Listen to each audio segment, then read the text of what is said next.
جب اکبر نے دین الہی نکالا تو حضرت مجدد الفسانی علیہ رحمہ اس کے مقابلے میں آیا. آپ جانتے ہیں وہ تاریخ. تو اس نے کہا تھا کہ السلام علیکم یہ مسلمانوں کا شعار ہے. تو ایک نیا لفظ لے کر آتے ہیں. جب بھی کوئی کسی کو ملے تو اس کو کہے اللہ اکبر, وہ بھی جواب میں کہے اللہ اکبر. یہ اپنی طرف سے وہ نئی چیز لے کر آیا. لیکن اسلام نے السلام علیکم کیوں رکھا ہے؟ تو اس کا ایک فلسفہ ہے, اور وہ کیا کہ جب کوئی مسلمان کسی دوسرے مسلمان کو ملے تو وہ کہے السلام علیکم. اس کا مطلب ہے تیرے اوپر سلامتی ہو. تو گویا وہ ضمانت دے رہا ہے کہ میرے بھائی تیری جان, تیرا مال, تیری آبرو, تیری عزت میری طرف سے محفوظ ہے. میں تجھے ضمانت دیتا ہوں سلامتی کی. اور وہ آگے سے کیا کہتا ہے؟ وعلیکم السلام. اچھا تو اگر مجھے ضمانت دیتا ہے تو تو میری طرف سے بے فکر ہو جا. تیری آبرو میری آبرو ہے, تیری عزت میری عزت ہے, تیرا مال میرا مال ہے, اس لیے میری طرف سے تجھے کوئی فکر نہیں ہوگی. اب ایک دوسرے سے انہیں خطرہ نہیں ہونا چاہیے, ایک دوسرے کو ضمانت دے چکے ہیں, عہد کر چکے ہیں. اور اگر ہم سلام بھی لیں اور جڑیں بھی کاٹ دیں تو میاں ہم نے سلام لیا ہی نہیں, ہم نے منافقت کی تھی. حضور نے فرمایا افشوا السلام, تو میں سلام کو پھیلاؤ. یعنی سلام کو پھیلاؤ گے تو امن پھیلے گا. سلام سلامتی سے ہے, یہ آپ امن دیتے ہیں. ہارون الرشید کے زمانے میں ایک شخص کو سزائے موت کا حکم ہو گیا. تو اس قیدی سے پوچھا سزائے موت سے قبل تیرا آخری حق. اس نے کہا کہ میں بادشاہ سے ملنا چاہتا ہوں. انہوں نے کہا ٹھیک ہے. بادشاہ کو کہا کہ سزائے موت کا قیدی ہے, تو وہ کہتا ہے میں بادشاہ سے ملنا چاہتا ہوں. بادشاہ نے کہا لے آؤ. تو دربار لگا تھا, تو وہ قیدی زنجیروں میں جکڑا ہوا لایا گیا. اس نے کہا السلام علیکم. بادشاہ نے کہا وعلیکم السلام.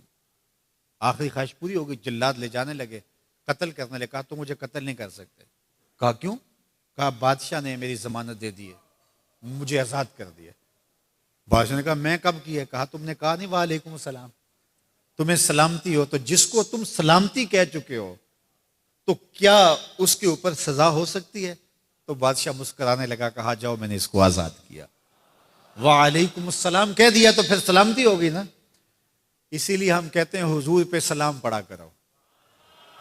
حضور پر جب سلام پڑھو گے تو حضور بھی سلام کا جواب دیں گے. وہ کسی شاعر نے کہا تھا, وہ شعر پتہ نہیں وزن میں ہے کہ نہیں, لیکن شعر مجھے بڑا اچھا لگتا ہے کہ درود پڑھنے سے ثواب ملتا ہے, سلام پڑھنے سے جواب ملتا ہے. درود پڑھنے سے ثواب ملتا ہے, سلام پڑھنے سے جواب ملتا ہے. تو ہمارے جو لفظ ہیں ان لفظوں کے پیچھے ایک فلسفہ ہوتا ہے. تو فرمایا المسلم من سلم المسلمون من لسانہ و یدہ, اور یہ ہم نے اپنے اولاد کو بچپن سے سکھانا ہے. اگر ہم نے ان کو اعلیٰ ڈگریاں بھی کروا دیں, ان کو اعلیٰ تعلیم یافتہ بھی کروا دیا دنیاوی اعتبار سے, لیکن یہ بنیادی سبق حضور کا نہ پڑھایا, تو پھر وہ اس تعلیم کے باوصف بھی آپ کو آپس میں الجھتے ہوئے دکھائی دیں گے. اعلیٰ ڈگریوں کے باوجود بھی آپ ایک دوسرے کا گریبان ان کو نوچتا ہوا آپ دیکھیں گے, اس لیے کہ انہوں نے اسلام کا یہ بنیادی سبق تو ماں کی گود سے پڑھا ہی نہیں ہے.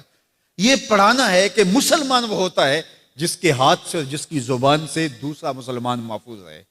مجھے بتاؤ, جس کو یہ سبق اس کی ماں نے پڑھایا ہو, جس کو سبق اس کے باپ نے پڑھایا ہو, تو وہ کسی مومن کی ماں کو گالی دے سکتا ہے, کسی کے باپ کو گالی دے سکتا ہے, کسی کا گریبان پکڑ سکتا ہے, کسی کو تھپڑ مار سکتا ہے, کسی پہ زیادتی کر سکتا ہے؟ کبھی نہیں کرے گا, اس لیے کہ اس کو حضور کا فرمان یاد ہے کہ مسلمان ہوتا ہی وہ ہے جس کی زبان اور ہاتھ سے دوسرے محفوظ ہو. ہم نے یہ سیکھنا ہے اور اپنے عمل کے اندر اس کو داخل کرنا ہے کہ ہمارے رویے اتنے خوبصورت ہوں, ہمارا طرز زندگی اتنا خوبصورت ہو کہ ہمارا پتہ چلے کہ ہم حضور کے غلام ہوتے ہیں. ہمیں خوبصورت رویوں کا درس دیا گیا ہے, ہمیں خوبصورت رویوں کو اختیار کرنے کی تعلیم دی گئی ہے.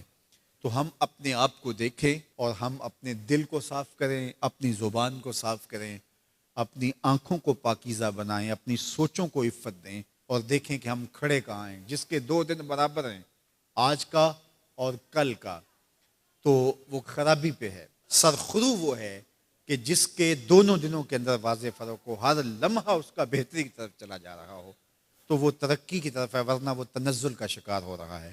تو ہمیں یہ سبق دیا گیا کہ قد افلح من تزکا, کامیاب وہی ہوا جس نے اپنے من کو ستھرا کیا, اپنے باطن کی صفائی کی, اپنے اندر کو پاک کر